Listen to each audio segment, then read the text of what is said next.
What's happening, everybody? Welcome to the show. We are your hosts, Chase and Myles, and we are at the Lucky Duck.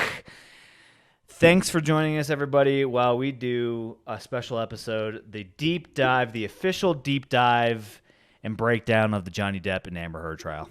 Sorry, the Johnny Blepp and the Amber Gerd trial. Amber Gerd. Amber Gerd. Who's that? Well, she's a famous actress. You've never heard of her? No. Aquaman. I don't think I pronounce it the same way. Spider-Man Into the Universe. Aquawoman, that's not a thing. Well, it should be, because I'm sick of men I having know. all the lead roles in all these movies. Seriously, can you think of one superhero that's a woman? I can't. There's like no movies. There's none. There's not a single Marvel movie about a woman. Not a single movie. I think that Johnny Depp one. Johnny Blepp. Blepp? Yeah. We're not allowed to say his real name. Yeah, we have to change it slightly. So we're going to have to beep that out? Yeah. Okay. Beep. Johnny Beep. Johnny Blepp. Johnny Blepp. He won? Yeah, well, it's still ongoing. No, it's not. I that stopped before I deleted TikTok. That's true. Good point. Yeah. Yeah. That is like before TikTok delete, after TikTok delete. Is that how you separate your memories? Yeah, pretty much. Yeah. It's like Amber Gerd. Amber Gerd and Johnny Blepp. Johnny Blepp. And then post Johnny Blepp Yeah. and Amber Gerd. And then deleted. Yep. And then YouTube. Hey, After cheers, that. buddy. Cheers. Hey, What are we drinking? we're drinking a wonderful concoction that I made. It is a purple drink, and we are drinking a purple drink. Maybe I should just call it the purple drink. But it's got cream of violet. It's got blackberry liqueur. It's got gin from Amsterdam. And a few other mystery items. There's some Topo Chico in there because I love to just throw in Topo Chico anywhere I can. Yeah. To just give it that extra punch up. Tastes like Mountain Dew. It might have a little Mountain Dew in it. That's weird. A little Code Red. Also, these blackberries taste like they haven't been washed. You know what I Well, mean? you're not supposed to eat them. Did you already eat them? Who? Oh, boy. It's garnished with some blackberries and some mint. Where'd you get these cubes? These ice cubes? Aren't they beautiful They looking? look like They're like fake? No, you know, in when you go to the Japanese store, the rice candy. Oh yeah. Mochi? Yeah, they're well, I've got a square ice mold just for the cocktails. Yeah, they look like Kind of, yeah. What's that called? It's rice candy, right? It's Yeah, like I don't know the name of it, but I know what you mean. They have a bunch of different types of food. There's somebody out there that is yelling into their speaker or their headphones going, "Hey, fuck faces. It's Racist. It's beep." Yeah. It's Amber Gerd's hard chewy candies. Mike's Hard Lemonade. Yeah. This is a little bit of Mike's Hard Lemonade, is a which little- is today's sponsor. Aside Bud Light. Mike's Hard Lemonade. Don't even think about anything else. Bud Light 0 calorie. Ew, gross. Okay, well, they're the sponsor, so I mean, we don't have your any. drink doesn't taste like sunscreen. Don't worry. We accidentally threw them all away. Bummer. Yeah. Dang. Don't sue Wait, us. you mean we drank all of them? Oh, actually, we did drink them all. I think we did. I think Except we one. pounded a couple. One of those I shotguns. mean, last podcast we had Bud Light. Pretty much, pretty sure the like 3 or 4 before that we had Bud Light. It's time to move on to something else. Yeah. What could it be? Coors Light. Coors Light. That would be typical for someone in Denver. That's true. That's true. Right. Yeah. So it's a purple drink. Going back to I don't have a name for it. We'll come up with a name for it. But it can be found, the ingredients and basically how to make it, on our Instagram. You should head over there, give us a follow. But it's purple today because I am very excited to officially announce the launch of our third podcast within the Lucky Broadcasting Network called Don't Write Me Off. And yes, round of applause. Thank you very much. And the branding's purple, so we thought, hey, purple drink, let's cross market this bitch. For those who love podcasts, specifically audio dramas, narrative-driven fiction, storytelling of all kinds, this is the show for you. What we essentially did is we got 7 independent screenplay writers from across the country. We got them all together. We randomly picked 3 story elements that they all had to include in their story. We had them separate, come up with 20-page script that we, meaning myself and my creative partner Cole Gosley, produced into full-blown audio drama productions with real actors and professional sound design. And so you guys can listen, and then you get to vote what your favorite story was at dwmopodcast.com, and then the winner of this season will get to pick the next 3 narrative elements for the following season. So on and so forth. It's great. I'm really proud of it. They're kind of bite-sized stories, so they're really easy to consume and binge. And so if you're a fan of anything in that space, I highly encourage you to listen. It's been a long time coming. We've kind of just been working on this in tandem with a couple other projects throughout the year.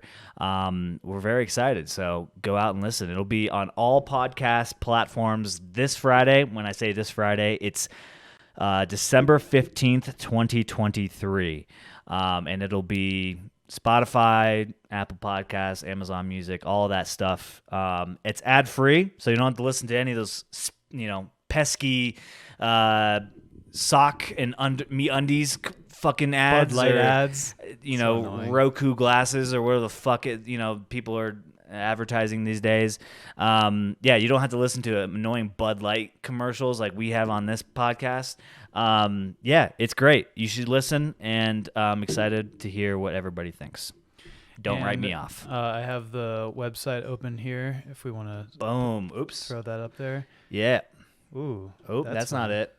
It's not technical difficulties. Let's just say I may or may not have a guest appearance in it. Yep. But it's going to be good. I haven't heard any of it.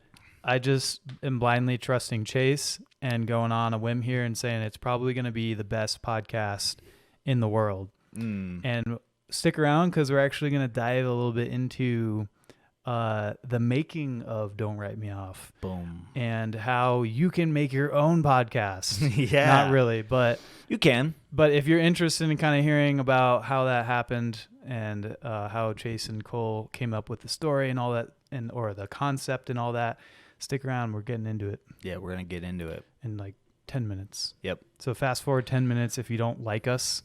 But you might miss because we might actually start in 5 minutes, so don't do that. Yep. Oh, it just became 2 minutes. Oh, we're starting it. Oh, nope, at 15 minutes. So, yeah, make sure you vote as well. Yeah, dwmopodcast.com. Don't Write Me Off is the name. So excited. It's going to be great.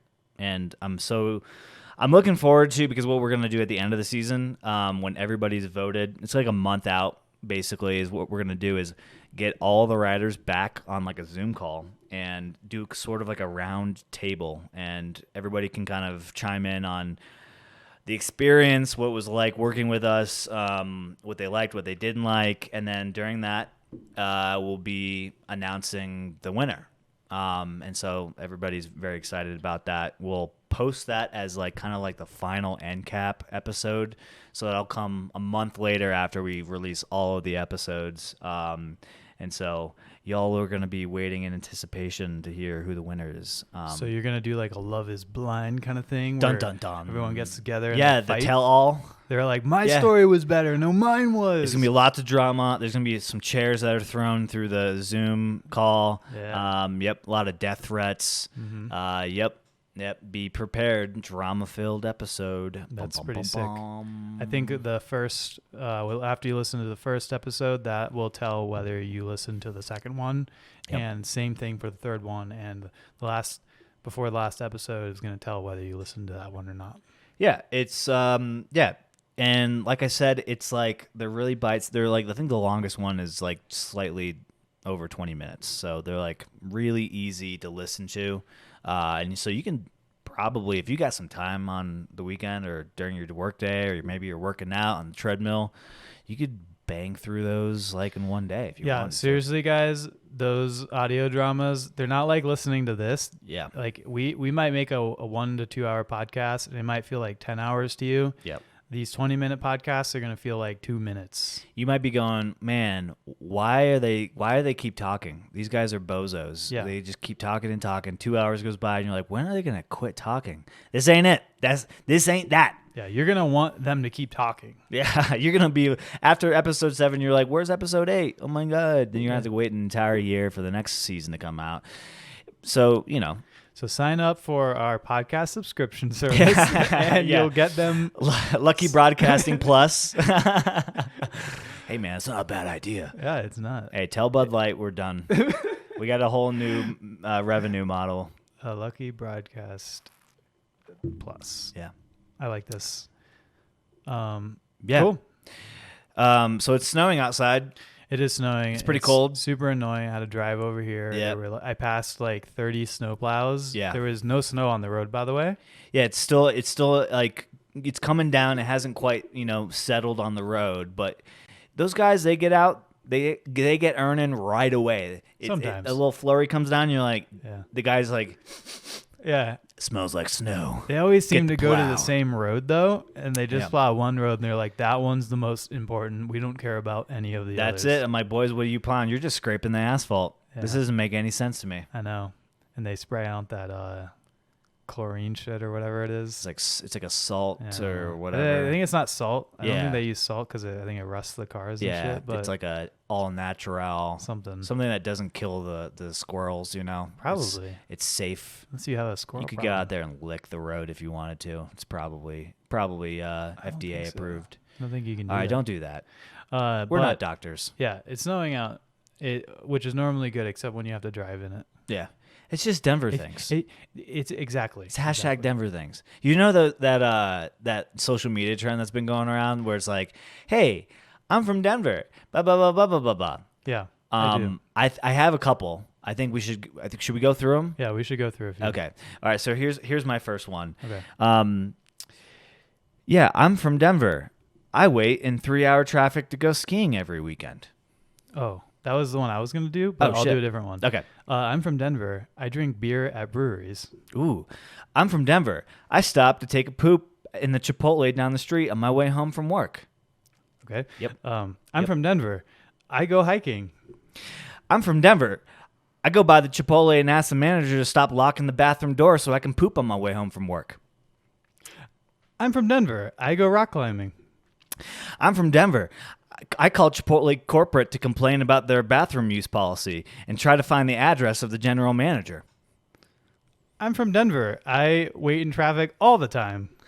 I'm from Denver. I dress up as a completely different person to try to fool Jerry, the GM, into letting me use the bathroom on my way home from work at the Chipotle.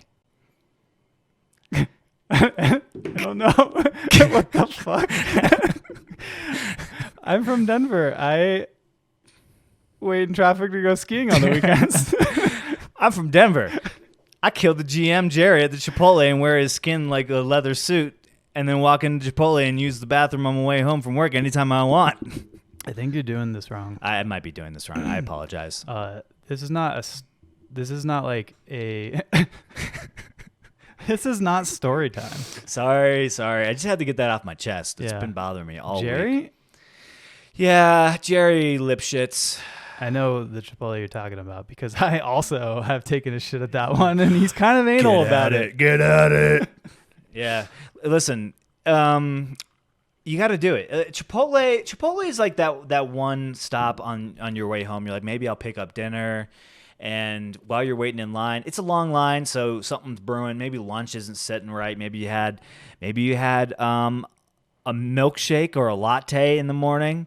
a latte milkshake, and it's really starting to hit you. Like the lactose is starting to real brew up. So you grab your Chipotle, you head to the bathroom. It just becomes a habit, and then Jerry picks up on it and suddenly has a freaking issue with it, and he starts going, "Hey, last time you used the toilet, you blew it up. And I had to clean that up." And I'm like, "Listen, I am just a patron just trying to use the bathroom, no big deal. And it just got out of control. And Jerry, I'm sure, is a really nice guy, but Okay, you gotta. this is starting to bother me. Do you actually get Chipotle when you're there, or do you just go in to use the toilet because it's on the way home? I just go to use the toilet. All right. Yeah. So there it is. Chipotle's ladies have. and gentlemen. I got to give it up. Chipotle does have some pretty nicely maintained bathrooms. Have not used it. Very surprised. All right. So top 10 fast casual places to poop. Ranking Taco them, Bell. Oh, ranking what? Ranking from first to last. Wait, Taco First, Bell is fast food, not fast casual. it doesn't right? matter. We can lump it in. Okay, I'm going to say fast. whatever you can get through a drive-through. Okay. All right. Chipotle. Number 1. Number 1. Okay. They do have drive-through Chipotle. Check it. The nicest bathrooms you will ever poop at in a fast food restaurant is Chipotle. All right, number 2. Get ready for it. Sonic. No. A lot of people don't know they have a bathroom, which is why it's in such good condition. Because not a lot of people use it. It doesn't get a lot of rotation out of it. It's always clean. It's just the employees. Yeah. And they don't eat there. So they're not having nasty diarrhea shits like I am. Okay? What? Number three, okay? Shalotsky's. A lot of people don't know this is a Midwest concept. It's like a snack concept. They got little salads, they got little sandwiches, some wraps, some smoothies. It's owned by the same concept the company that owns like Moe's Burritos, Southwest Is that Burritos. the place that they had in Tallahassee? They did have it. Okay. They'd had Closed to have down. I think, Yeah. But Yeah. okay, ate there once. Yeah. Yeah. Number 4, get ready for it. Chick-fil-A. Chick-fil-A. All right. Okay, there's something about the Lord's bathroom in those Chick-fil-A. It's heavenly, okay? You can shit for hours there and feel like you're near a 5-star hotel. Right. Yeah. Right. Yeah, and afterwards you get those waffle fries. I think it's the Chick-fil-A sauce that really does it for me for Chick-fil-A. Cleans you out. Cleans me out. Right. So it's kind of like a self cleaner. So when you're taking a shit, it doesn't dirty anything up because the Chick-fil-A sauce is kind of cleaning it. Well, you're as it's eating coming out. and then you shoot the sauce. Shoot the sauce. Shoot the sauce. Like a tequila shot. Like a tequila shot. Shoot it. Yep. And you slurp it. What do you chase after? Oh, nothing, dude. You Oh. chase the bathroom because that's where you're headed. That's where you're headed. Number 5. Are we at number 5? Yeah. Number 5. This is my drum roll. Number Okay, 5. don't say checkers. Don't say checkers. It's not. It's Rallies. Oh, Rallies? It's Rallies. Okay. The sister concept of Checkers, almost identical, opened in 1989. Rallies, famous for their seasoned French fries. You can actually get them in King Soopers, any like major retailer. If you go to the frozen food aisle next to all the potatoes and starches, Whoa. you can buy Rallies. It's like Rallies Checkers. It's like I co-branded. didn't even know it was still open. Yeah. All right. So this one, they don't have public restrooms, so you kind of have to like sneak your way into it. Okay, It's only okay. for employees, but if they're not looking, they're not looking. Yeah. Does it have a passcode, or is this just No, open? no, because it's like you're not supposed to be in there. Okay. Yeah, Okay, exactly. so you're looking out for the cameras, like bringing your Yeah. squirt gun and stuff. Exactly. Okay. 6. We're starting to get into the ones that aren't so nice, right? Right. We're starting to hit. 10 is like the least desirable. Okay, so what does this mean? Because, for instance, if I go to Walmart, go to the Mm-hmm. Walmart bathroom, Mm. every time there's a massive shit in at least one stall. At least The other stall is flooded somehow. Yep. Shit on the walls. Yeah. Toilet paper on the ground. Just dirty on the ground. Okay, every time. Every Now, time. where is that? Is that 10? Is that 5 compared to this? Ooh, that's a whole nother category of its own. I No. would say if I could rank it, it would definitely be last. Yeah. Because like there's nothing worse than a Walmart bathroom. Uh, But in this list, I don't quite know if there's any of these places that quite get to that level. Okay, That's okay. superstore level. Okay. We're talking about that's like major league bathroom Right. discussion. So we're talking maybe like Trader Joe's bathroom comparison to like a number 10 fast Yeah, casual. yeah. Trader Joe's, you probably be landing around a 4. A 4. Okay. Yeah, they're Gotcha. okay. They're okay. So now we have a scale. Yeah. 6, okay? 6, we're talking Arby's, okay? Oh. Arby's isn't the like nasty fast food of the fast food world. It's like you get that curly fry. Everybody loves the curly fry. Everybody Some loves the could Jamocha consider shake. it the nasty. Well, okay. I mean, it's not Taco Isn't there a Bell. slogan like "We are the meat" or something like? No, we got the meats. We got the meats. We got them. Yeah. I think it's we have little... the meats, actually. I'm Okay. sorry, I fucked that up. Okay. Well, Yeah. it doesn't matter. Isn't that a little nasty? They have the meats, but they also have the meat shits, and they got to prepare for it. And Yeah. the bathrooms sometimes don't hold up, but sometimes they do. Okay. And you got those Arby's. Sometimes they have the lobby, sometimes they don't. So it's kind of like a wish wash whether or So not they you're got gonna a be able to actually guy use the bathroom. who just cleans the toilets there. Yeah, right? probably. No, we haven't gotten there yet. Okay. All right. We're gonna move on to number 7. Number 7. Starbucks. Yeah, it's bad. Starbucks, It's pretty bad, dude. yeah. Everybody's got to shit when they're in Starbucks. Yeah, I don't because care they who take- you are. You drinking that coffee, you got to shit like 2 minutes later. Yeah, or it doesn't even. You could be a to-go customer. You walk in there as soon as the coffee hits you in the face. Mm-hmm. Yeah, you're done. You just smell it and you're like, oh no. yeah, Yeah, exactly. Yeah, you're like, oh man, And I then you hope they start didn't put a looking over. passcode on this door. You look over and you see that it's taken, and so then you stand Always there. taken. You wait for your stuff. Yep. Yeah, because somebody else is always taking a shit in That's there. why it's ranked so low on my list here, is because A, either it's always taken, or B, it's got a locked passcode and you Yeah. got to buy the coffee to get in. True. Yeah. Yeah, I snuck into one recently. Yeah, it was in Lisbon. I had to pee so badly. You know, when you're in a city, Yeah. it's just like there's nowhere to pee because Not they a all lot lock of public, the doors. not a lot of public restrooms. Yeah. And so I'm thinking like, hey, I normally shop at Starbucks, right? I've given them like thousands of dollars probably over time. I deserve one bathroom break. Yeah. Okay, I don't normally go to the bathroom when I'm there. I deserve it. You deserve it. So I snuck in. Show them your Starbucks app Starbucks and app. like, look how many rewards points I have.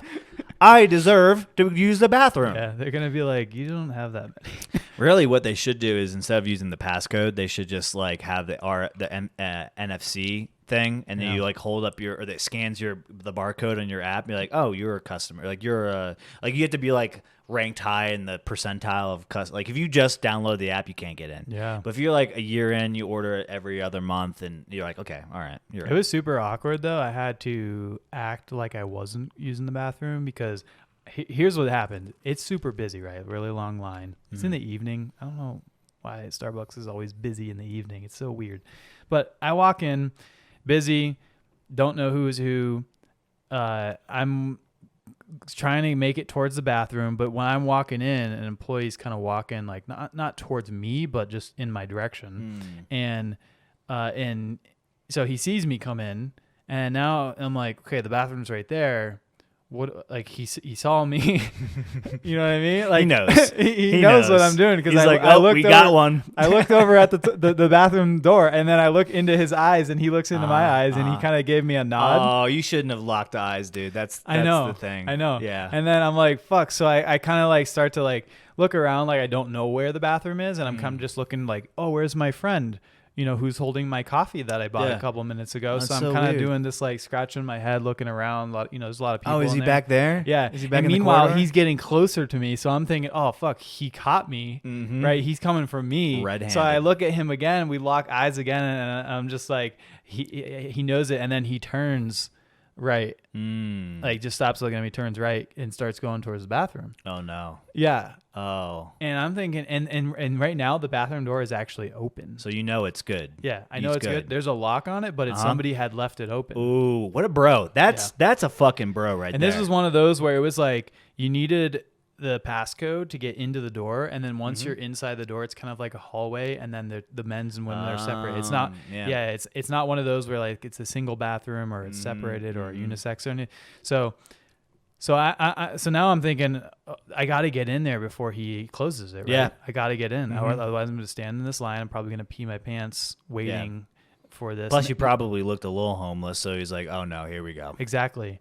I'm starting to smell the coffee at this point. I'm like, I'm going to shit myself too. And so I start walking towards it, and then he like kind of turns around, and I do one of those where I'm like, Yeah. I turn around. Like, oh no, what's up? What's up? Yeah, there? yeah, What's up yeah. in the corner? I'm like, oh, the mold. oh, the black mold. ceiling tiles are intricate in this location. And then he looks at me and he's like, go ahead. Oh, he knew. Yes, sir. Yeah, he's like, you don't have. It's Yeah. fine. Listen, we don't have to do this dance. So I walk in, and then he was actually helping this woman and her 2 kids. I think they were immigrants or something, get into the bathroom. And so he let me in, and then he closed it. Wow, I was much the last nicer person. than like somebody in New York City, like a Starbucks. Seriously. There's like entire social media accounts dedicated to like providing passcodes for public, not public bathrooms, but like establishments with bathrooms that have locks on them. Yeah, there's like a whole like websites dedicated to this. They like try to update them as frequently as possible. Wow. I was in where was I? Montrose, I think, in Colorado. Mm-hmm. Like a town out kind of central in the mountains. And this random gas station in town, I think it was, and I got gas, and then I had to pee, so I went inside, and there was a lock on the door, which I thought was super weird because you never see those in a small town like that, right? Yeah. Maybe it's right off the highway or something. Sometimes you see them, but it was such a weird place to have it. So I went up to the lady and asked her if I could use the toilet, lock on the door. And at first she was like, nope. Ha ha ha. Stand there awkwardly, don't know what to do. Yeah. She's like, just kidding. And then she walks me back. She doesn't give me the passcode. What a she fucking walks comedian. me back. Yeah. Right? Mm-hmm. So she walks me back, and as soon as we get to the bathroom, the door opens. Somebody came out. Oh, I'm man. like, damn it. It's such a waste of time. Because I had to wait for her to stop talking to someone. Oh, yeah. That's awkward. But you're trying. You got to go. I gotta go. I'm like, I'm gonna take it out right here. Number 8. All right, number 8. A&W. But the A&W that's comboed with the KFC. Oh, okay. You know the type. Yeah. They all split right down the middle brand. Right. You can order both concepts at one counter type of thing. All right. Double the fun, not double the fun for the bathroom. Okay. Still a single bathroom, not in great shape. A&W and KFC do not take care of their bathrooms. All right. It's sad. Some do, but a majority doesn't, which is why I ranked it number 8. Okay. Number 9. Are you ready for this? No. Long John Silver's. This one's baby. surprising. I think this is just neglect. I can't imagine fried fish is giving you the shits that badly. I think it's just neglect. I think it's just neglect. This is a sleeper. Nobody often talks about this concept. It's kind of a dying breed. One pops up, then suddenly it's gone. It's almost like, Biden's laptop. Just can never find one. Yeah. It's like, where's the Long John Silver's? And so it was never here. It was never here. We don't know it. We don't know about it. Yeah. And so when you can find one, it's a treat because you're like, oh, gonna get that fried chicken that we love so dearly. Actually, fun story. My wife loves Long John Silver's. Oddly enough, don't criticize her. Okay. But she gets the chicken tenders. How weird is that? It's super weird. That's fucked up. Does she at least order any fish? No. She's just like, just this the is tendies. Disgusting. I don't like She's this one one. of those people where I'll have the tendies kind of gal. Okay. But yeah, I mean, it is. I think it's kind of self-explanatory why it landed. Was this number 9? Number 9. Now, are we ready for number 10? What about if the Long John Silver's has a Taco Bell attached to it? Don't they do the side by side too?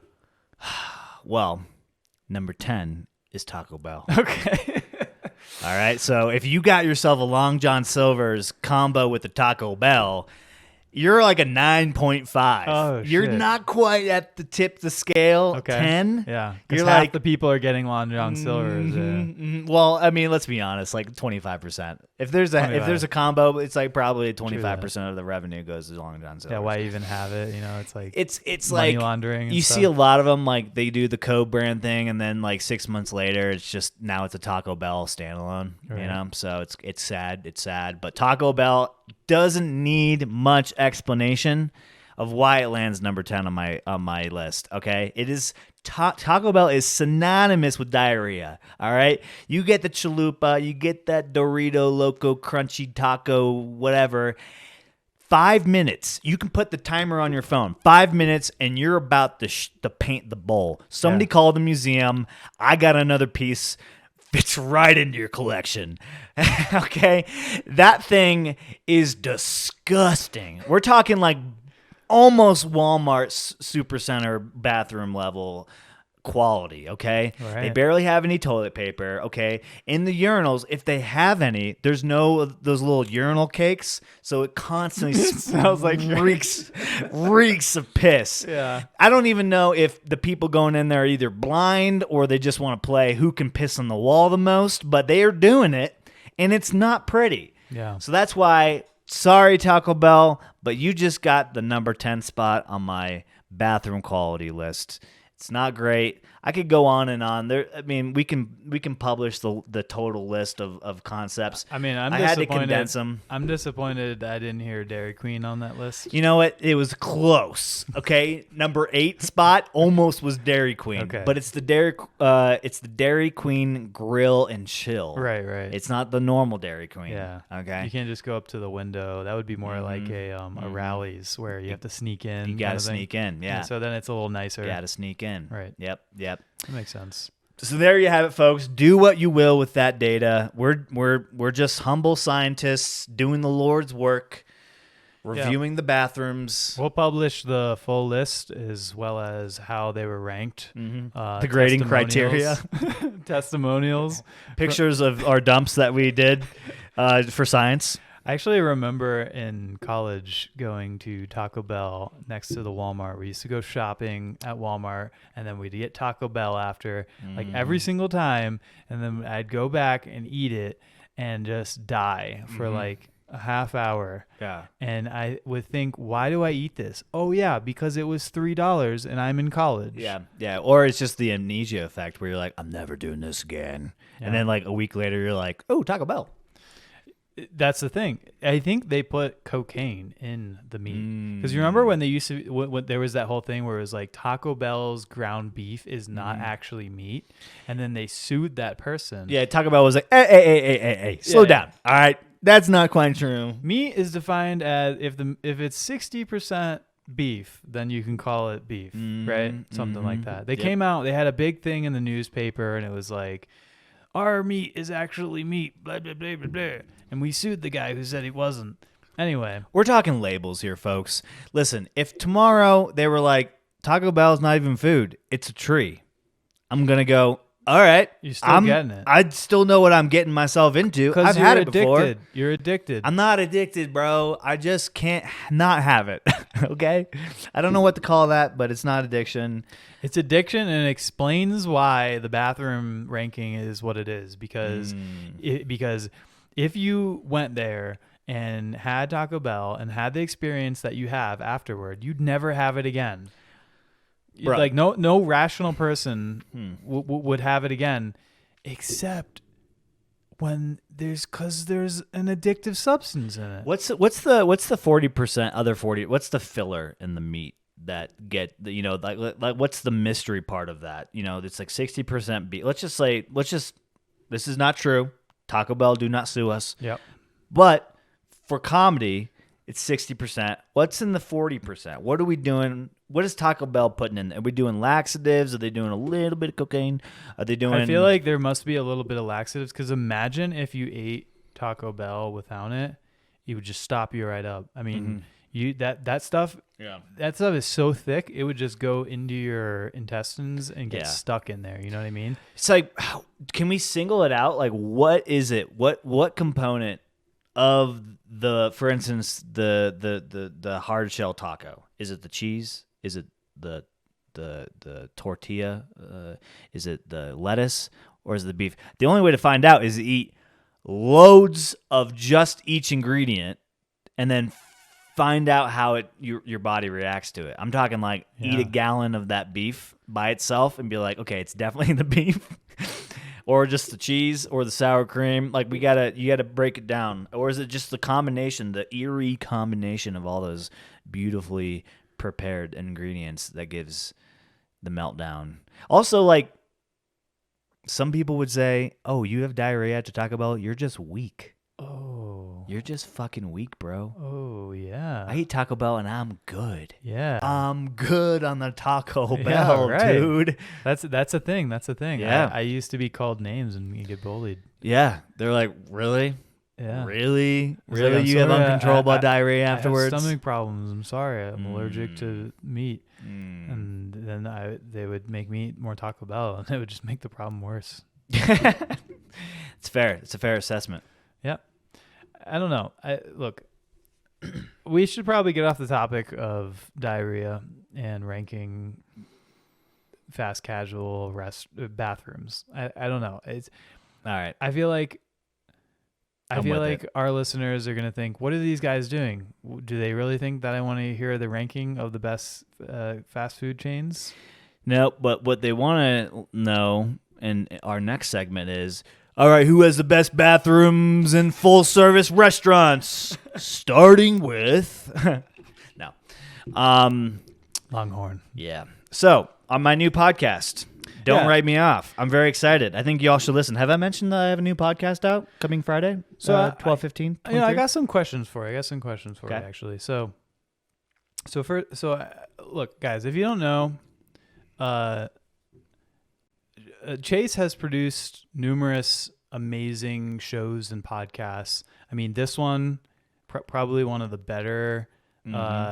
Two guys talking, sometimes have guests on talking about ranking restaurants and stuff. Nobody's ever done that. Right. Nobody has a podcast with two white males in their midlives talking shit. And if you disagree with me, you're listening right now. So that's on you. Yeah.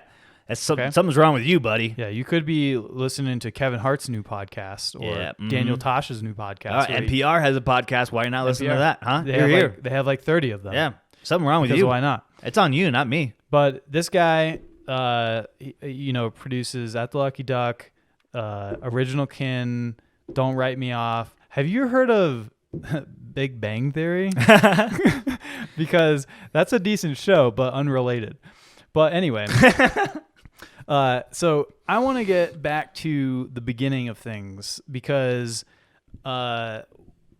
like prior to whenever we started this podcast, which was in 2020, was that the end of 2020? The pandy. Right, It was the summer of the pandy.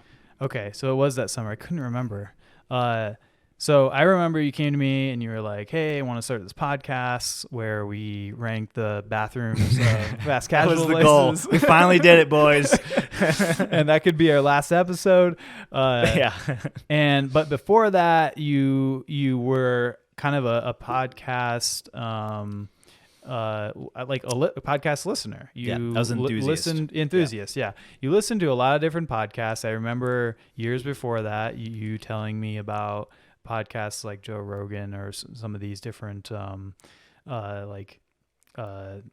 vigilante or whatever podcasts, and these different audio dramas that you had heard. And I at the time was like, oh yeah, that's great. I do listen to some podcasts, usually like if I'm driving or something, but it wasn't like a daily thing for me, where for you I think it was like more almost like a daily thing, like going to work, driving to work or home, you would listen to podcasts, or when you were working and you just had something in the background. And so I had heard you talk about podcasts before, but what was it where you were like, I want to start like actually making one? Like what sparked the idea of you even starting this podcast? Yeah, I think I just became super into storytelling in general. I mean, like from a very young age, I wanted to be involved creatively in some sort of visual medium, whether it was like making movies or, from an early age, I remember getting my first little video camera and like writing little scripts and shooting them in the backyard with you and some, our cousin and, a couple other friends, and putting together these little amateur little productions. And, I always was interested in what goes into making them, and I always enjoyed doing that and going through the process and being and allowing myself to like use that as a creative outlet.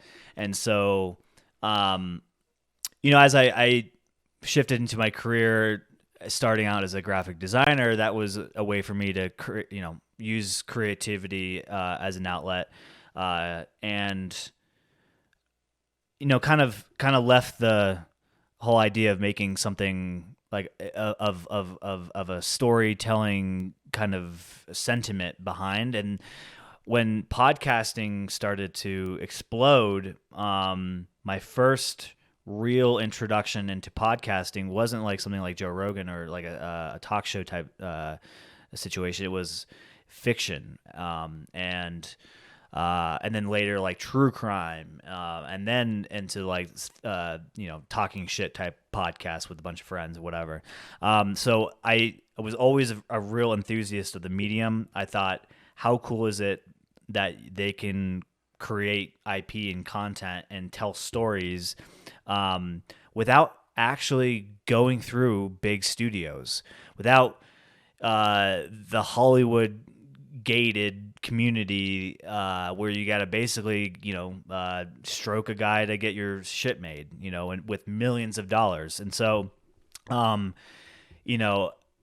when I moved out to Denver, I really got into that. I was listening almost daily to different shows that some of my coworkers would suggest to me, some that I found on my own, and then it just organically grew from there. And so one of the first podcasts I remember listening to, it was actually suggested by a friend, Jonathan, who used to live here, was Tanis, and it's like a pseudo mockumentary, not a mockumentary, but like a serialized show that was like a journalist, but it was produced in a way where it made you feel like it was real, where he talks to you and he's like, it's almost like Serial, the podcast, but fictionalized.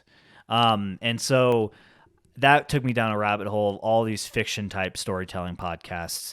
And I was like, I can do this. Like, it seemed like it seemed the idea, as novel to me as it was producing podcasts, it seemed like it was a low barrier to entry into being a part of that community.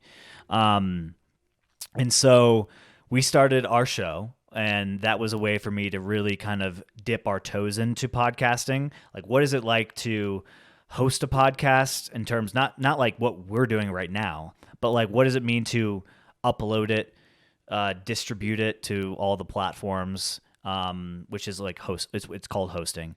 What is it like to go through the technical details of recording it, editing it? There was a lot of time spent learning how to do that, but in the grand scheme of things, it wasn't terribly difficult. If you can, you can learn anything on YouTube these days, basically. And then, kind of circling back to me as a kid and my kind of fondness of like storytelling and creating things.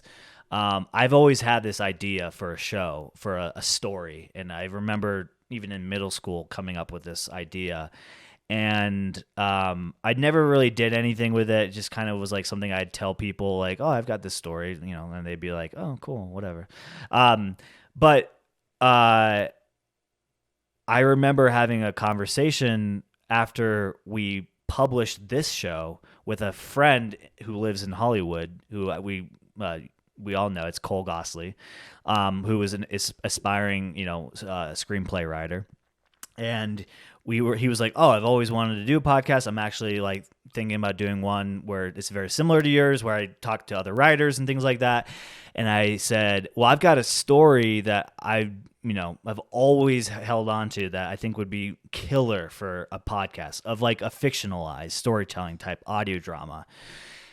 And he's like, hey, you want to jump on a call and talk about it? And from there, it really grew into this thing where we started to meet, every week, and we'd talk about it. We'd break the story. We'd starting to get real serious about it. And that turned into Original Kin, which the pilot episode, chapter 1, is out. It's been out since last year.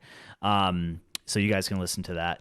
And then, we started brainstorming, what else could we do? What else? What other things that we have floating around could we tether to this medium? So what is to stop you there with Original Kin? What's the plan with that one for anyone who's like actually listened to that? And I mean, personally, I really liked it. I didn't have anything to do with the story or producing it or anything. so an unbiased opinion, I really really enjoyed the story. I actually remember when you were working on that story concept when you were younger. You had it in your notebooks, Mm-hmm. I always thought it was cool that you brought that back. That was like something that you grew up doing, and you Mm-hmm. brought it back into your life. And so I really enjoyed the story. I know a lot of other people who listened to it and really enjoyed it as well. And so personally, I want to know what happens in the story, and I also just enjoyed listening to it. So I want to know when the rest of the season's coming. Yeah. So the good news is we know where the rest of the season goes. Um, Cole and I have been working over the last year breaking this story. It's going. It's most likely this is kind of spoiling some of the back end of things, but it's most likely going to be a 10 episode season. Um, and yeah, we know exactly where it's going, how it's going to end. And we're in that we're in the script writing phase of it.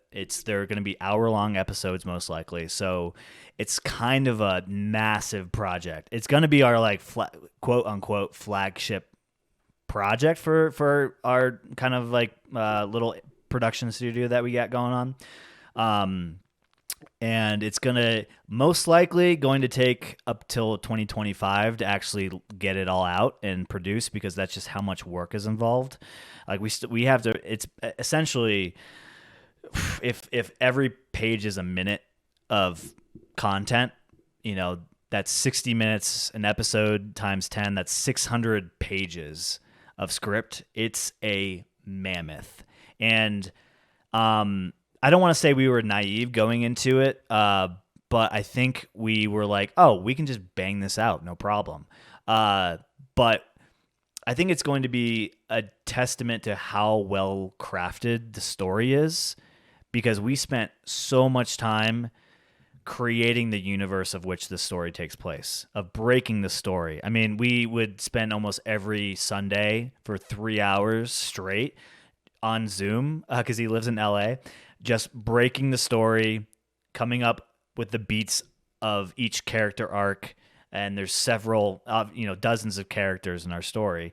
And so, really, it was such a tedious task. If it was easy, I think it would be kind of a boring story. I think the things that are most interesting take time to develop, because there's so many intricate weaving of story elements to be had, especially since it's like the amount of runtime in this season that we're expecting. It's one thing to do a half-hour episode and then 6 episodes a season, which is typically what you'd find with an audio drama. We were a bit more ambitious, and I think we didn't really identify that at the start. We were kind of like, we'll see where it goes. And then after we broke the story and we figured out how the end of the season was, where we were going to end up, we were like, oh shit, this is like an hour episode each episode. And we were like shooting for 8 episodes. First it was like 6, 7 episodes.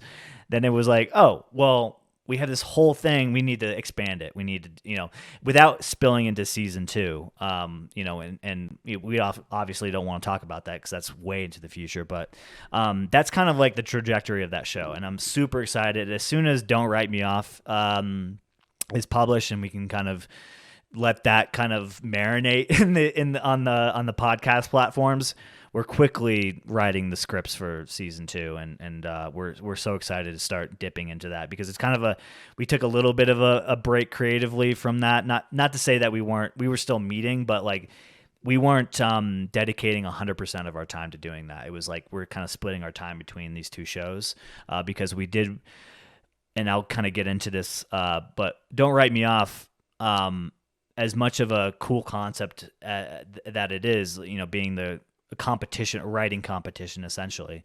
My true intention with it was to harvest and cultivate a community of creative people.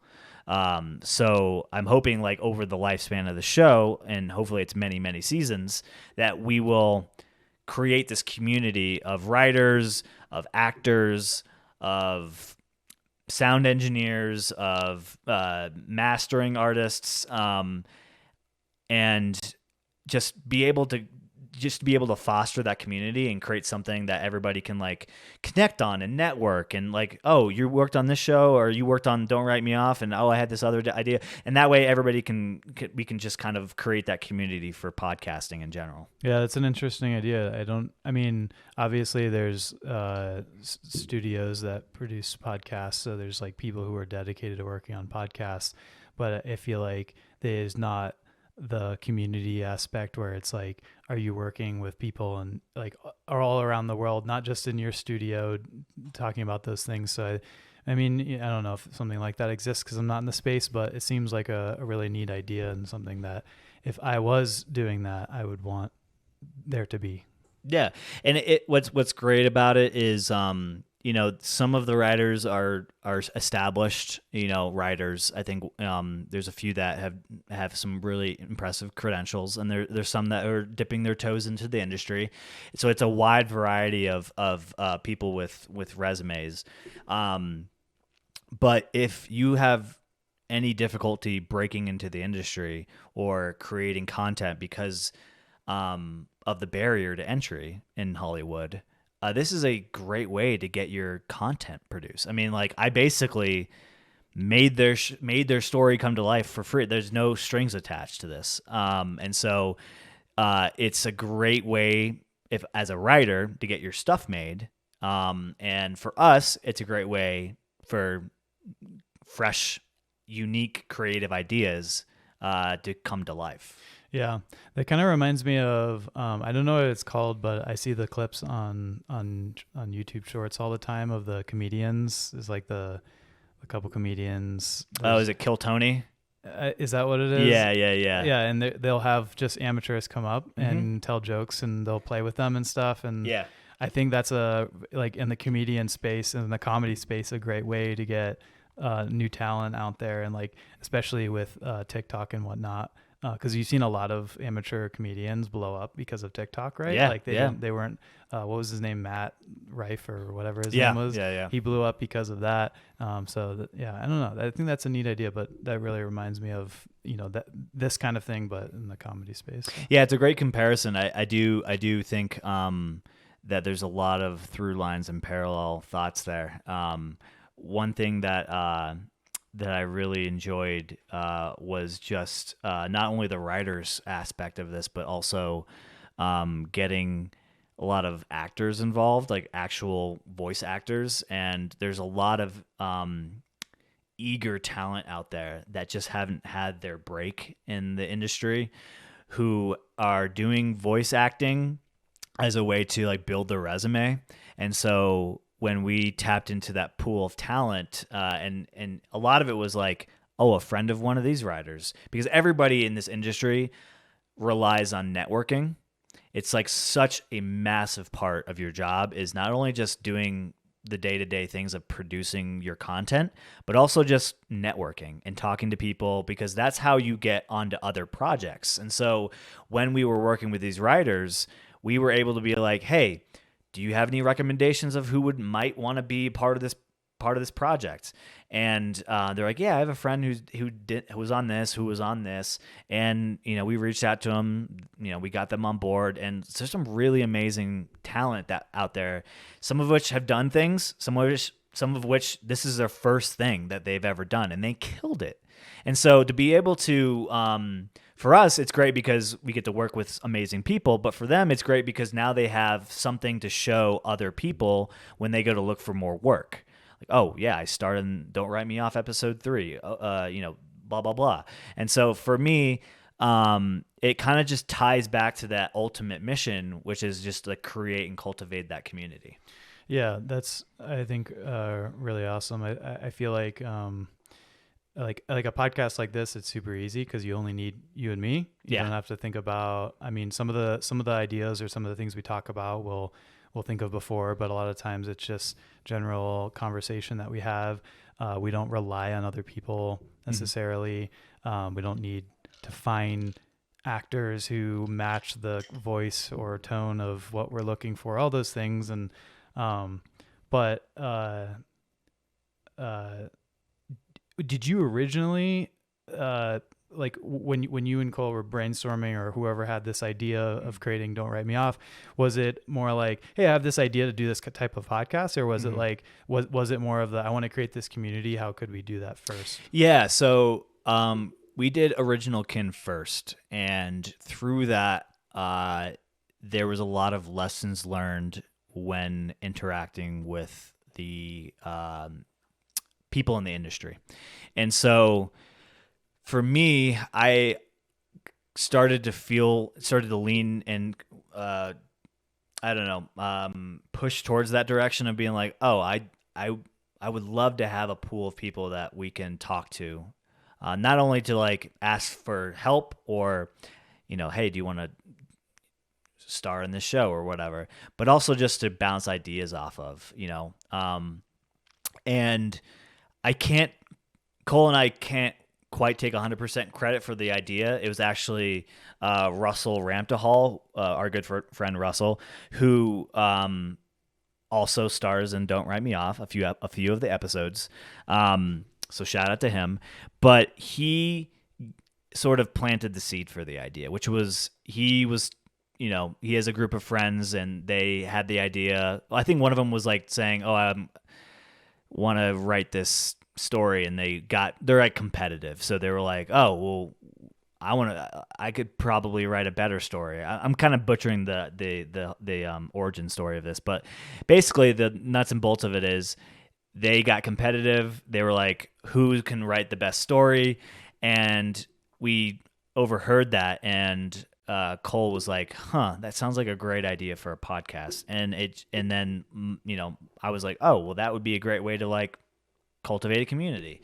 And so the pieces came together quite quickly. It was like not a lot of time that passed to figure out like whether or not we were going to do this. It was almost like, that's a great idea, we should do that. I don't know if there's a lot of people doing that. There's probably a few shows out there that are doing this, but let's have our own version and see where it goes.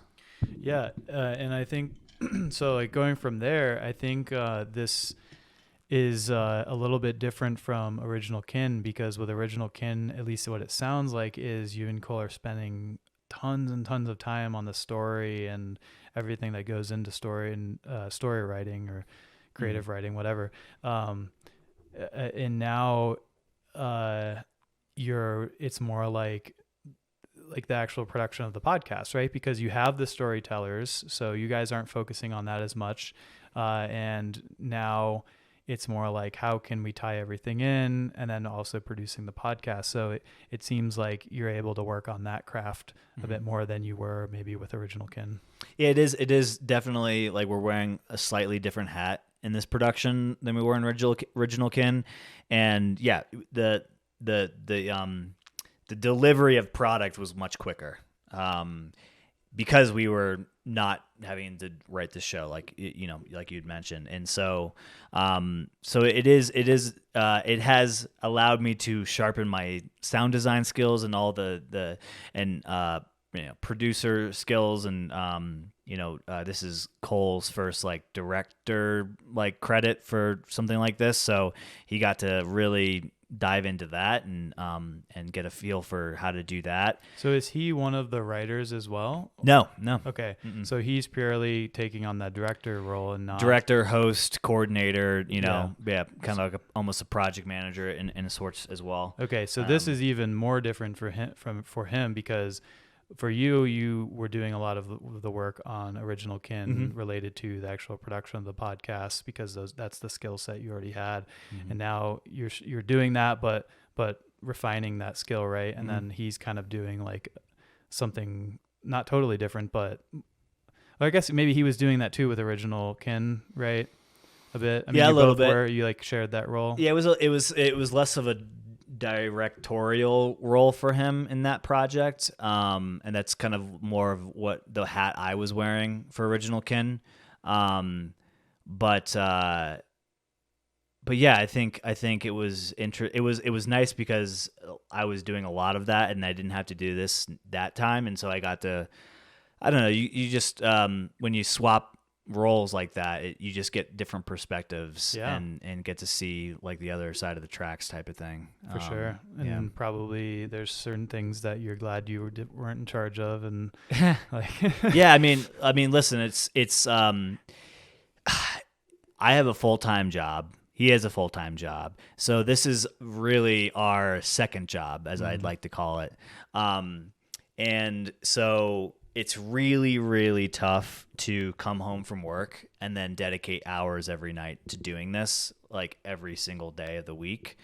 And that fluctuates. Sometimes you take a couple days off or whatever, but so we're not like speeding along and punching out these productions really quickly like other studios can, because if I was doing this full time, I mean, we'd have an entire season of Original Kin already done probably. We'd be in season 3 of Don't Write Me Off. That's just like how we're currently operating, because we have these main gigs that are allowing us to basically do this in our free time. And so to basically wear a different hat on this was nice, and there's an equitable share of responsibilities between the two of us, and it's worked really nicely so far. There hasn't been any real friction between us. We seem to kind of carry our own weight in that way pretty nicely. We're both hardworking people. Yeah. So it's worked out really well so far. I think I know you both as to be pretty motivated in what you do. Like I've never seen either of you as being like slackers, right? It's like when you set your mind to this is what I want to do, it's like I think I see it in both of you as people who are going to go get it done. And if that means learning a new thing or doing something that it isn't necessarily like you're like what you're supposed to do, you'll go out and do it. So that makes sense. That's really cool. So looking at Don't Write Me Off, can you explain again the concept of it? So we've already talked about how there's these writers and they're competing and we vote and stuff, but like how many writers is it, and what are how are the stories made? What are the stories? You don't have to say what the stories are, but what's the goal of them? Basically? Yeah, I can break it down pretty simply here. 7 writers, 7 stories, 3 common story elements. So we got all of the writers together. On a Zoom call, we had each of them propose their own character, location, and inciting incident. And when I say inciting incident, meaning something happens. That's kind of like where you start in a story when you're building out, what you're going to tell, how you're going to tell it. You basically need those 3 things. And so we took everybody's submission, we put it in a random generator, and it spit out one for each. And that ended up being the character is a Quaker. The second element which is a location, is the end of the universe. And then the third element is the inciting incident, which is a magical fountain appears in the middle of town. And the rules, quote unquote, are the writers have to incorporate these 3 elements somehow in their story. They don't have to be the main focus. They don't have to be like at the end of the universe. The story doesn't have to take place entirely at the end of the universe. It just has to be somewhere in that story. So you have to incorporate these as creatively as you want into a 20 page or less screenplay. So that's basically it. And so, during that Zoom call, we announced the 3 elements. They were like, okay. And then we gave them like a month, and they turned in the script. We kind of ran through them, Cole and I, and reviewed. There was a few things we had to like go back, to some writers and be like, hey, I think you should fix this. Or, hey, you left this out, so you need to make sure you incorporate this. But for the most part, everybody played fairly. And you'll be really, really surprised at how creative people got into incorporating those three elements into the story. Yeah, it's interesting because if I think about it, it's like, okay, so seven people, right? Mm-hmm. 7 writers writing like a story with the same elements. So I'm like, how different can it be? But I'm excited to find out how. Yeah, it's so strange because Cole and I were just like, man, how, like, we had no idea what to expect. It was like, oh, are they all going to be like the same? But I can tell you, and you guys will know when you listen, they're all very, very different, and they all have different themes. Some are comedy, some are more dark, some are more, very serious. Some have like life lessons involved in them. So I was blown away with the quality of the work. And I was also just very surprised at how different everybody's approach was. And you can tell, like, nobody talked to each other. Nobody was like, hey, what are you going to do for your thing? I'm thinking about doing mine, because they were all so different that there was no way anybody was colluding with each other on it. And that to me was just a testament to, like, okay, this is going to work. Like, this show, we're on to something. Yeah, so you're on to something. So let me propose something real quick. Add another episode. Yeah. So have 8 episodes of stories. ChatGPT writes. Yo, that's actually not a bad idea. Beat the AI. Season 2, you have to beat the AI. And we don't know. Yeah. So we don't know whose story is whose, right? You're just playing them kind of in a random order. Mm-hmm. We picked the order based on a few things. Okay. We tried to not put 2 episodes together where there's like similar cast members. And also tried to separate, if there was like 2 comedies per se or 2 dramas, we'd want to separate those out so it wasn't like comedy, or drama. So we kind of strategically mix match them to kind of stand out from each other. It's almost like you'd want a palate cleanser in between them, almost. So, but it's anonymous from the viewers. Like who wrote them and stuff? Yeah. No, we're very upfront of who wrote them. So we'll still know who wrote them even when we vote. Yeah, because just like any other audio drama podcast, we at the end we get the credit. So written by blah blah blah, got it. Directed by, starring this person. That makes sense. I think you have to do it because if someone only like decides to listen to one random episode in the season, then the purpose, should know who it's from. The purpose of credits really is to give credit. If somebody worked on this project, they should be mentioned on the project, and it's a form of credibility and validation to where, if somebody if you wanted to go, oh, I was on Don't Write Me Off, and you're not in the credits, it's like, oh, well, that's fucking bullshit. Yeah, so 7 episodes, and then an 8th episode with the round table kind of thing. Are those all dropping at the same time? All dropping at the same time. Okay, so we're doing a Netflix style. You can binge them. They're super bingeable. And yeah, I think not that HBO Disney. We didn't bullshit. I mean, it's the industry standard is that there is no industry standard for this type of thing. You see, a lot of people will do the weekly release, and then some people will do it all at once. I tend to fall in favor of doing it all at once because I think a lot of viewers' habits have changed, or say listeners. A lot of listeners and viewers in the media consumption industry has changed quite drastically.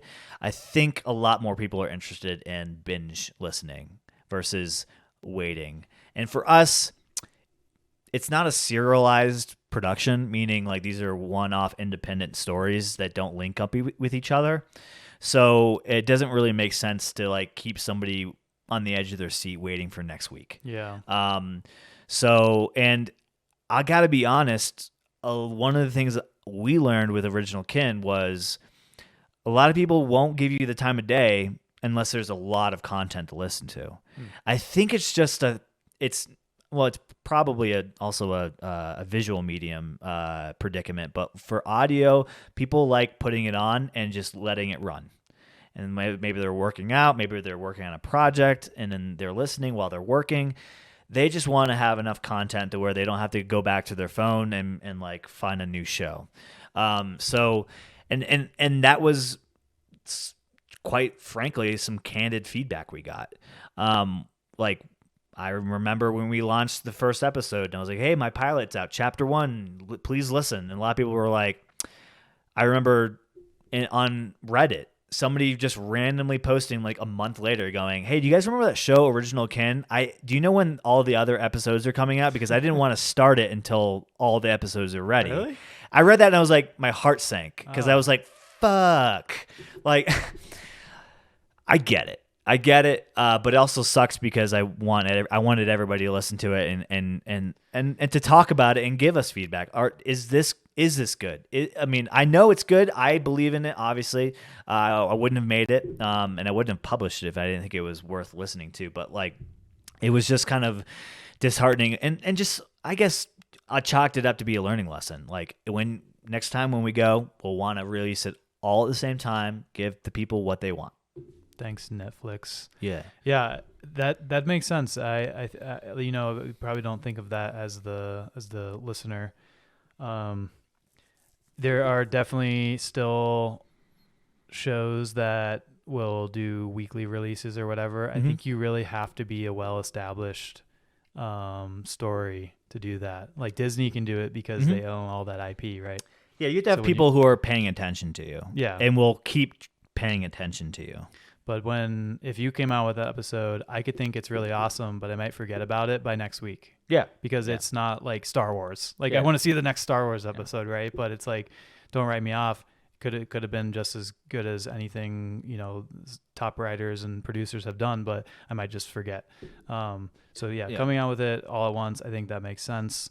And listen, maybe season 2 of Original Kin will be bi-weekly or something like that. Right. Because once you have the fans. Once we have the people who listen to season 1 want more. But we need to build that audience first, for sure. Right. So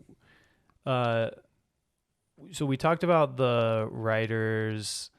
What about all the voice actors? Because that's, to me, I think the third component besides writing, producing would be people who are doing the talking. So how does that work? How do you get those people? Yeah, it's a interesting question.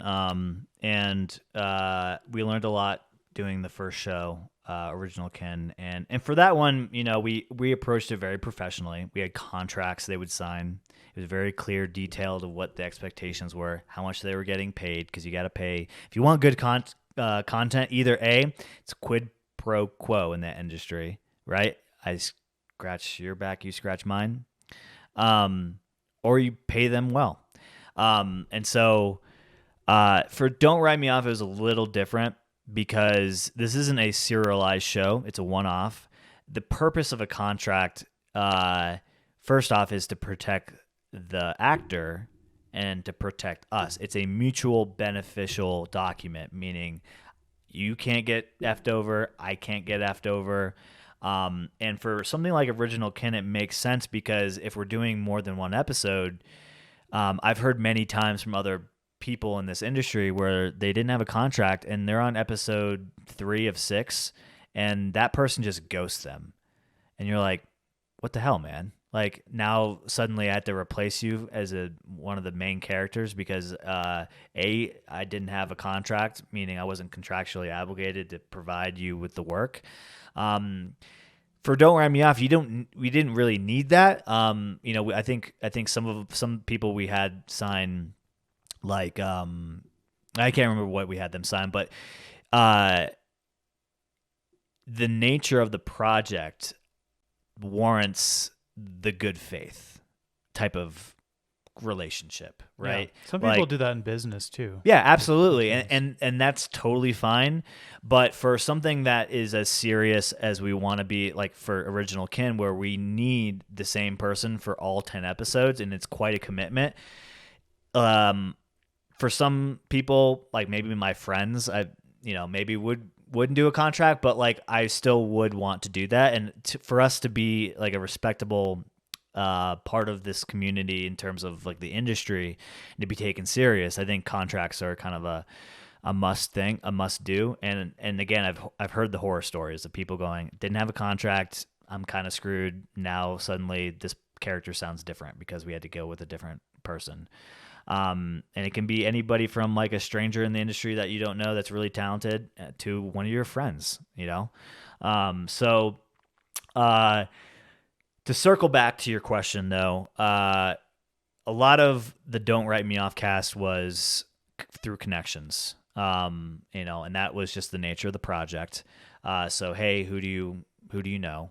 And we would get a name. They may have a portfolio of work. We'd review it. We'd be like, okay, this is great for we have a character breakdown sheet, every single character and every single story, a pool of candidates. We'd basically do an interview. We'd hop on a Zoom call for like 20 minutes, introduce ourselves, have them introduce them, get a feel for who they are. What do they sound like? I mean, that's kind of like not a pretentious thing, but it's an objective thing.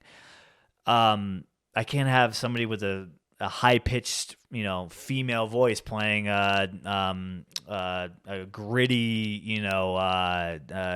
female lead. Like it has to, the person has to match up with the character they're playing. So we had to meet them. We had to figure out who would play best. There's some people that didn't work out. Some people we met and were like, hey man, it was really nice to meet you, but I don't think we have a role for you. Whether that was just a mismatch of talent or just the character that we needed to fill didn't work out. So we basically filled out every single character, met with tons of people, people that we worked with on Original Kin. That was also one of the benefits of doing that show before we did this one, was we kind of had a pool of candidates from that. And to kind of backtrack a little bit to that project, a lot of what we did to find talent for that one was we went to a lot of the networking sites. There's sites dedicated just for voice work, for voice acting. It's kind of like LinkedIn for voice acting, or Indeed for voice, just specifically for that industry. And we would post the role. We'd get tons of auditions. We would, we could say, hey, here's a few lines from this character, like send us a demo. And so we'd evaluate that. We'd, talk to them. We'd say, hey, here's how much it's paying. Here's the length of work. Can you commit to it? We'd have them sign, non-compete type stuff or NDA type things, and then the contract, and we'd get them on their way. Again, that was for Original Kin. But going through that process, we were able to dip into that pool of talent as well. Hey, we got another project. Would you be interested? A lot of people, we had almost everybody say yes. I don't think there was a single person that we reached out to that was like, nah, I'm good. And there's some really amazing people that we got a chance to work with. And I'm so grateful for everybody who had lended their time to this project, because a lot of this was pro bono work, meaning like they didn't get paid. So is that when you have someone like that, is it kind of like you didn't get paid, but you get the credit of being on the show? And then is there sometimes a thing like, if we end up selling this concept or somehow making money off of it, like advertising, whatever, they get some kind of residual from that? Yeah. So for Original Kin, where it was more contractually based agreements, labor agreements, there were a few where we had, in lieu of money, we were giving them like executive producer credit. And the way that works is, if the show were to be picked up by a big studio or be translated to film, TV, whatever, that credit would transfer. So it's kind of like working for a company and getting equity almost, but not really. It's kind of like your name on the door. Right. Type of thing. And yeah, we did that with a gentleman who was by far the person with the most credit in the industry. I think he was on that show, Space Force. on Netflix, and that was our way of basically securing that talent. And so, yeah, you get creative with compensation, and especially with such a small independent studio type of environment that we like operate in. We don't have tons of money. We're not money bag central over here, so we got to get creative how we approach this, which is why Don't Write Me Off works so well, was because it was more of like, hey, we're doing this for no money. There's no money involved. And we were very upfront with that. There was no like bait and switch, like, hey, oh, thanks for the lines and bye. It was we were like, hey, just want to let you know before we get into this is not paid. This is strictly to make great shit, get creative and create a community. And so everybody who we explained that to was hip to it. And they were excited to be a part of it. So, yeah. And that's the type of people we want to work with, obviously. Not the people who are willing to do free shit, but the people who see past making a quick buck, right. And understand the true value of what we're trying to do. Yeah, that makes sense. So I can imagine if I'm reading a story and you're reading a story, I might visualize the character a little bit differently, right? Mm-hmm. Like unless the story is describing who this person is, like their haircut, the way they talk, things like that, their mannerisms, I may come up with a completely different character, the way they sound, their attitude than you. So who gets the creative direction on that, right? Is it like the writer tells you what that character's supposed to be like, or do you guys pick it, or do you consult with them? So that is the role of the director. Basically, so that's Cole on this project, right? And when we would meet with them, Cole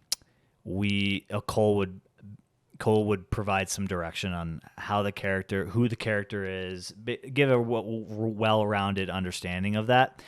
And to further that, what we would do is in the script, in the margins, we would put directorial notes. So, hey, this line, maybe think about delivering it this way. Or, hey, think about this character's angry, and so he needs to deliver this with like a little bit of like angst. And so there's a lot of like notes in the margin that we could put. And the director's Cole's deciding those things? Yeah. It's not the writer, right? No. Okay. No. I mean, it's a partnership typically between the writer and the director. It's the writer's vision, but then the director has to make it come to life. So, there are probably some minor things that the writer didn't intend for necessarily, that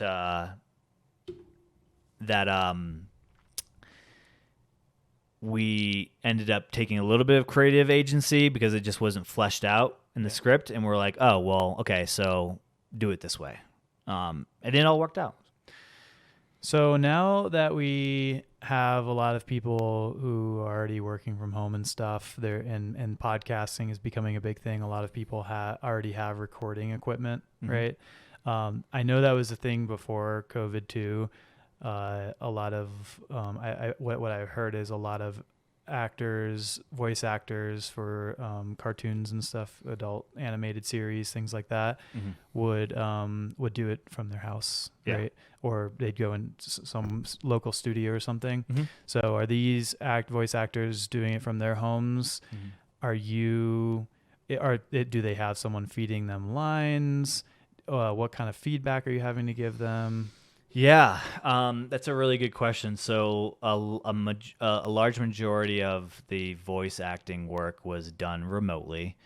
We did have a good chunk of, I want to say like 30-40% of talent we had come to our studio here, where we have kind of a great setup, amazing soundproof booth. And we try to do as much here as possible. And so,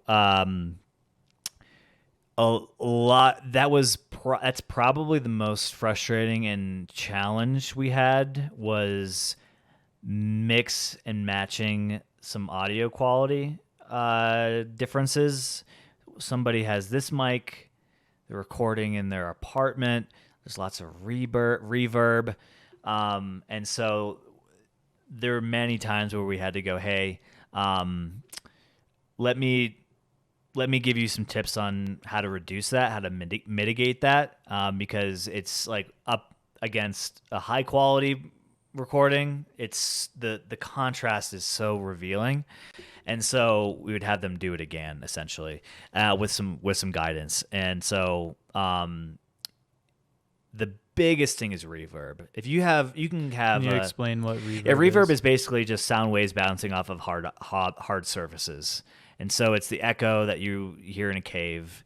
It's you know, And if you're in that's a difficult in an enclosed space like a room or something, right? yeah, it's terribly difficult, especially if you are in a space with like lots of tile, hardwood floors. Something that doesn't soak up any of the sound. Exactly. If you speak and it bounces off the wall super easy, it's going to pick up on the mic. The microphone picks up everything. And so a lot of advice I would give to actors who are struggling with this would be to either record in like a closet, because there's drywall up, but there's a lot of clothes to soak up that. Throw a blanket over yourself when you're recording. If you don't have anything, if you don't have like the foam or any of that stuff. And what was the other thing I would say? You can pick up a foam barrier thing. If you're like serious about voice acting and you want to really get into it, it's like $40. It's like a shield. You put it right in front of you. So you have your mic right in front of you. Then you have the shield, and it's like foam, like acoustical foam, and that does a really good job. You could basically set that up in your kitchen and do that for the most part. Don't do it next to an AC vent. Anything room tone is a kind of a bitch to manage. Everybody's got something, you know. There could be, you live next to an airport and you have freaking planes going over. I had to deal with that many times. Just, you know, be kind of spatially aware of where you're recording, and also listen back to it. And because a lot of times I'd be like, did you guys listen back to this? Like,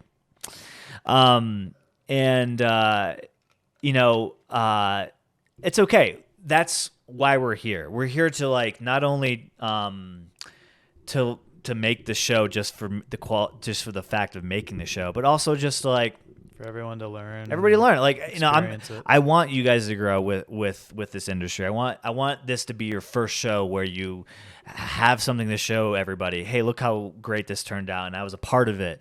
And I'm willing to go the extra mile to help people understand of like when you go and you work on another project, carry these same tips with you and to try to avoid the same mistakes. Mm-hmm. Yeah, I feel like some restaurants could take these tips that you're giving out, because you ever sit down at a busy restaurant, and it's just so loud. So loud, yeah. Sometimes you'll look up when it's not as loud, you'll see the panels. Yeah. Yep. You're It's like, so true. It's so true. Those like open concept, a lot of people that do that. But yeah, it's a lot of issues there. Some people, you're like, oh man, these guys they know what they're doing, because it's the first 3 seconds. You're like, this is like crisp. high quality. There's no reverb. There's no background noise. There's so much editing that goes into dialogue. It's arguably like 50% of the work.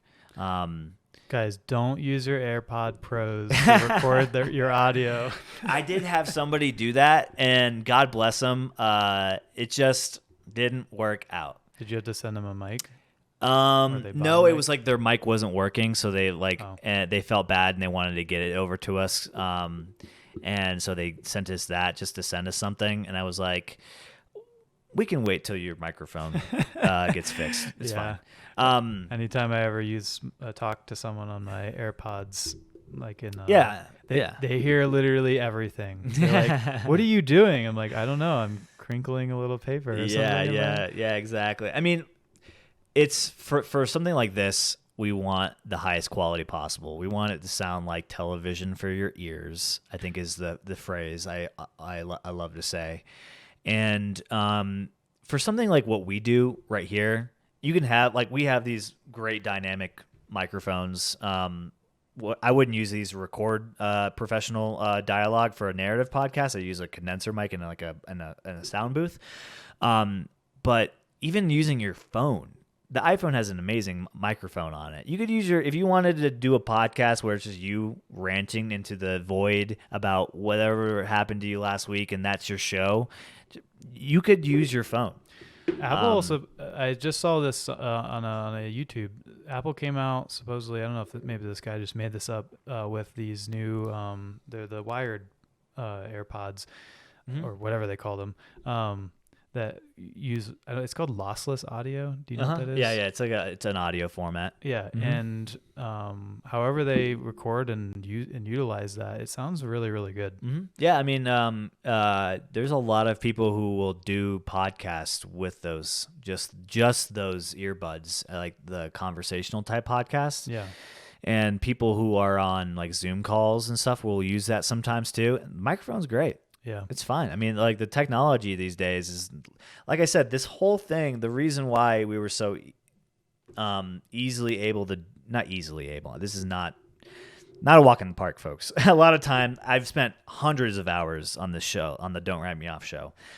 But compared to other creative outlets like making TV or film, this is such a low barrier entry, and it's quality over it's the type of content over the quality of the content in terms of like the way your microphone sounds.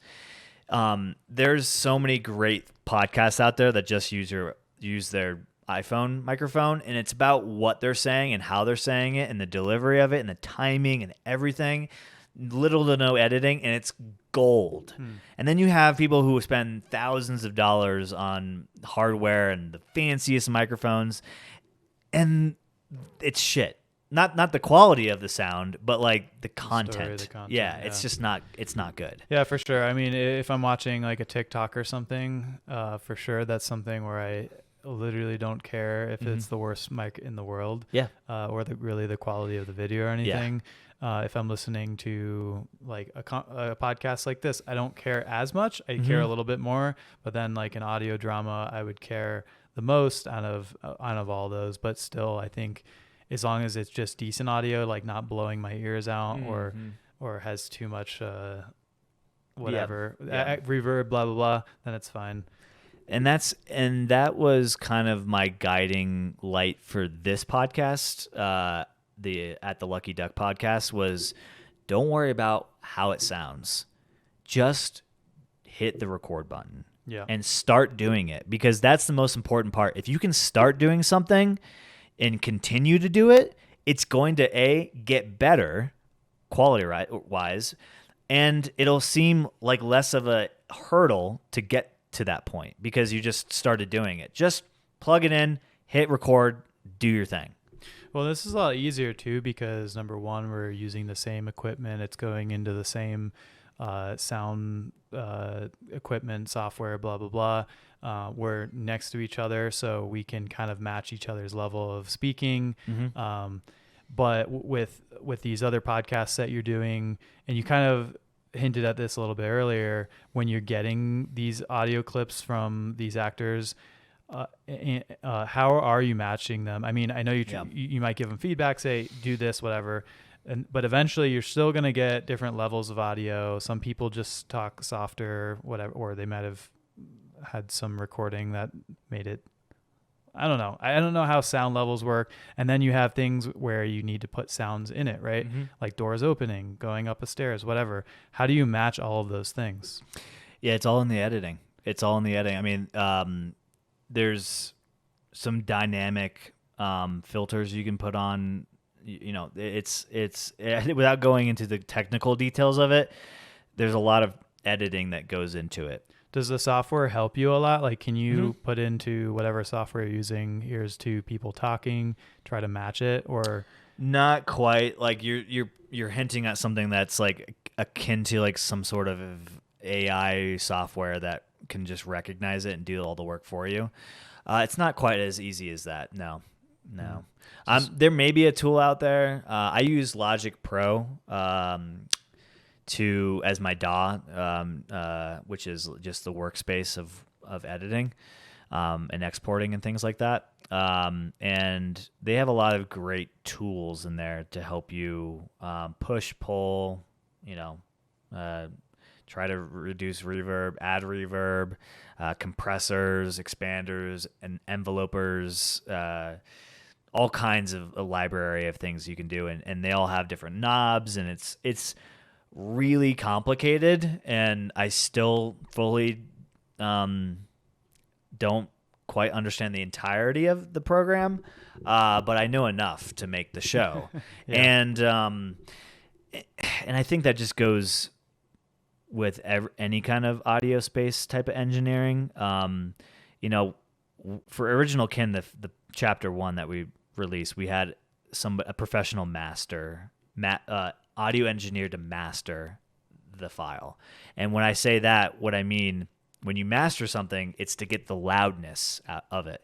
So you're tweaking the frequencies and the levels and the bass versus the tremble to get the most loud production as possible. And I can go into a whole rabbit hole on the loudness wars of the audio industry. What does loud mean? Loud meaning like you ever like listen to a song and one's like normal, like what you would hear on the radio, and then you go to another one, it's like kind of quieter. Sure. It's like not as juicy or appealing, right? Yeah. Back in the 90s and 80s, people realized the louder your music is, the more you're going to sell. And it's called the loudness war. So people would push the envelope of how loud they can get their content, and you do that through mastering.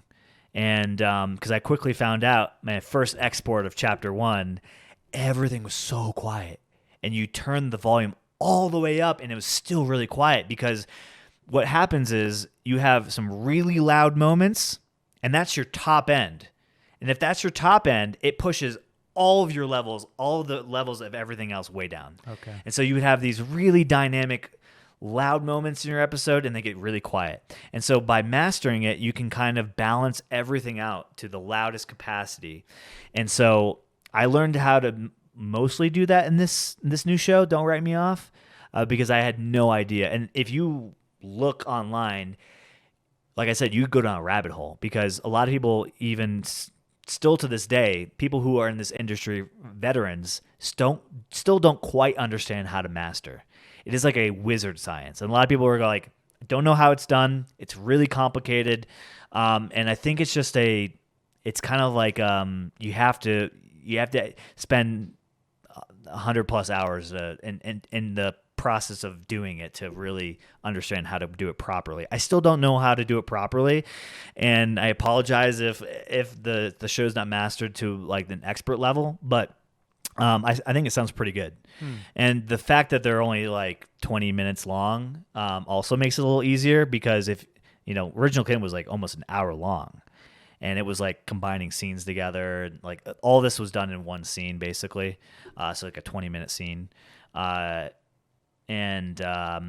And so it was a little easier to master that way, because if you have different scenes, putting them together, one scene's a lot louder than the other, then it moves that one down. It's a complicated mess. So yeah, mastering, a wizard science of its own. Still don't quite understand it. I've tried my best, but there's people out there that know a lot better than I do. Sounds like we need to make ourselves an AI to automatically master. Yeah. Billion-dollar AI. I love that idea there. There's so much time. Sounds like it would be hard.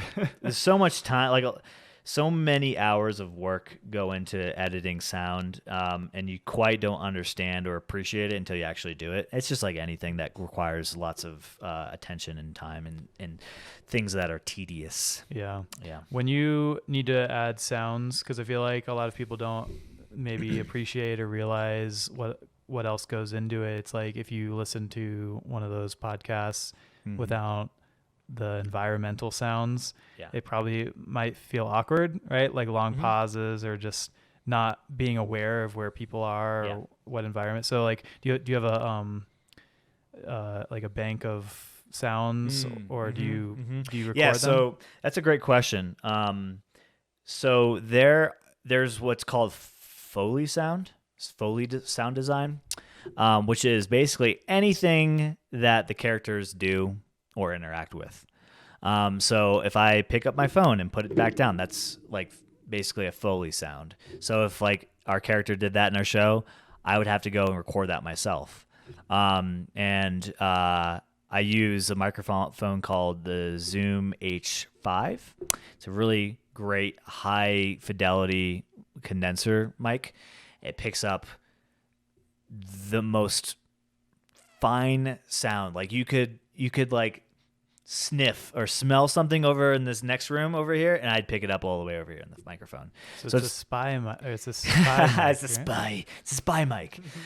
So yeah, my neighbors were probably like, "Why the fuck is Chase out in his driveway with a microphone with headphones, recording his fucking footsteps on the concrete?" Yeah, you're trying to record the bug who's crawling in the grass, Yeah. right? So what I would do is I would break down the episode. I'd read the script.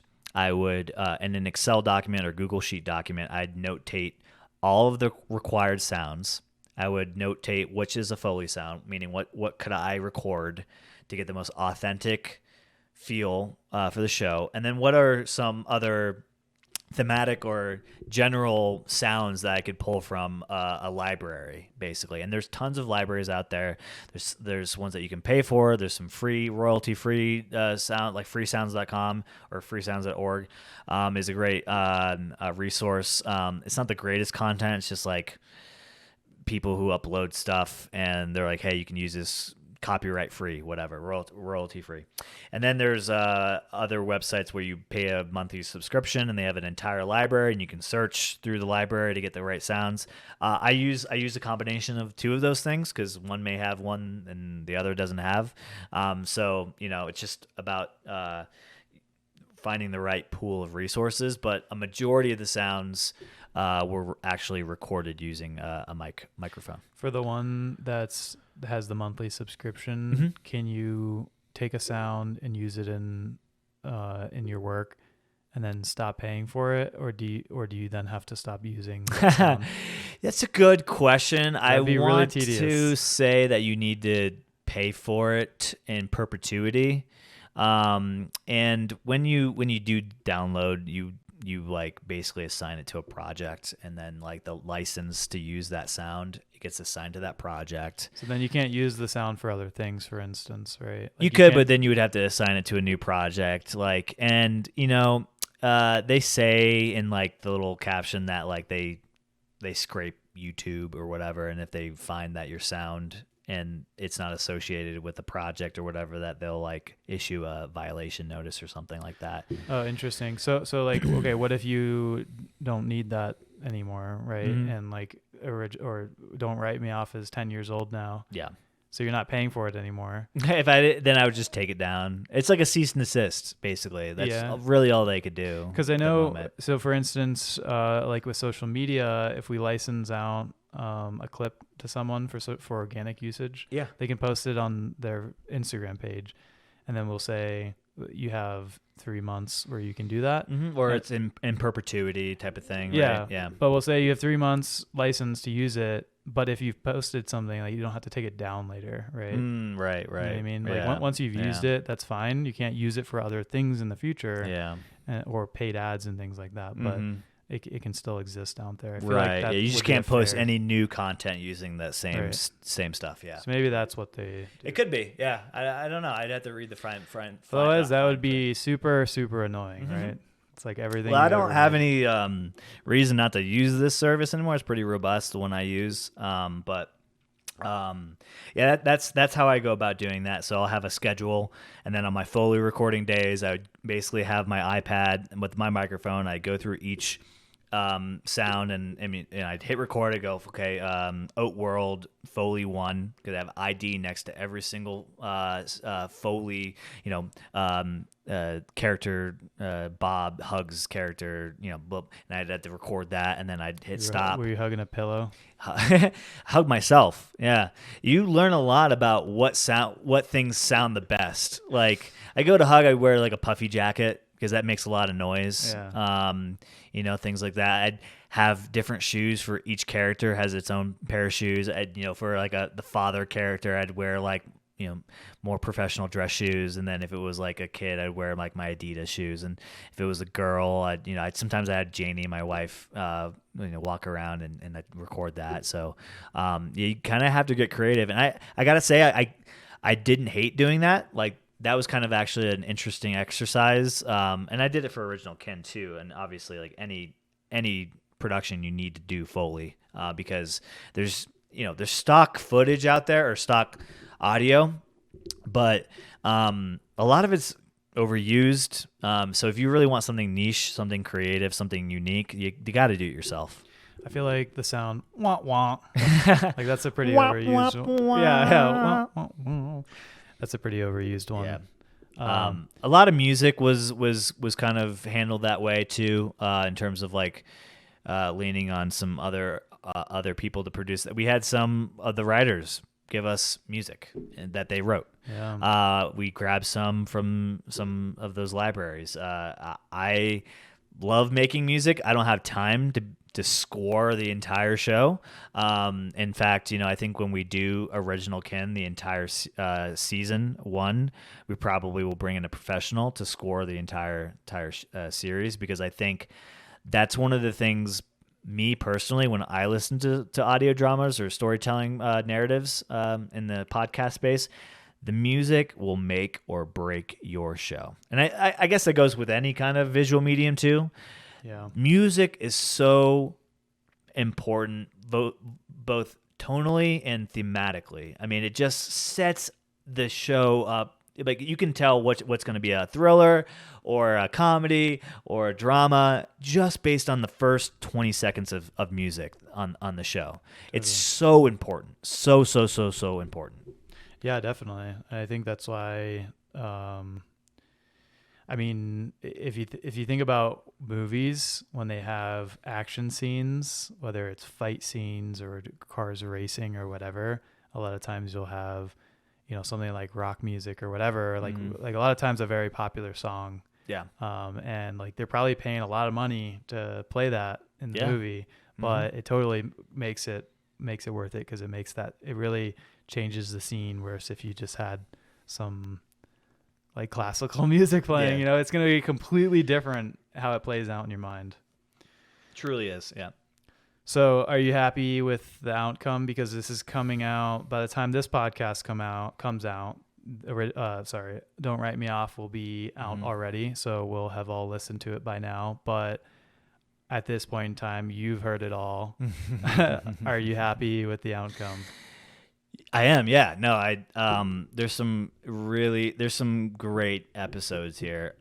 They're all great, but there's some ones that stand out that I had just a fun time making, and I'm just so proud to share that with everybody, and to really kind of exercise my creativity tool in this way is really gratifying, and I hope people share that sentiment with me in terms of like enjoying the outcome, because I want to keep making this show, and I want this to be something that is an annual thing where every year we have another season, and we keep growing that community, we keep interacting with real creative people, and just like, I want to give a quick shout out to all the talent that worked on these projects, especially since they did it on their own time without a single dime. And we pushed through and made this for everybody involved. Not only just the listener and the audience and the fans of podcasts and audio dramas, but for the people who lend us their time, their voice, their energy. I mean, this is for them as much as it is for me. So, I just want to express my gratitude to everybody who was a part of the show. Yeah, well, there we have it. I express my as well.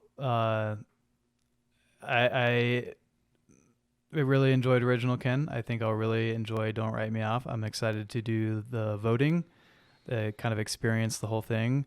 I am not the best storyteller myself, but I love stories. I love reading books. I love playing video games that have great stories, and I love watching movies that have a great storyline. So for me, I'm really, really excited about it. I think a lot of other people are too. And also, it sounds like anyone who's listening to this, if you are interested in writing, podcasting, voice acting, things like that, talk to Chase about it, because maybe you'll be in the next season. Yeah, you can go to luckybroadcasting.com and contact us that way. You can go to Don't Write Me Off or dwmopodcast.com. If you guys want to learn more about that and see the entire writer, we have all the writers with their social media links on that website. We have, my social media link. So DM us if you want to become involved with our creative community. We're always looking for great, creative, hardworking people. And I can't wait to see and hear what everybody thinks about our new show. So yeah, get out there and listen. Don't Write Me Off on 12/15/23, December 15th, 2023.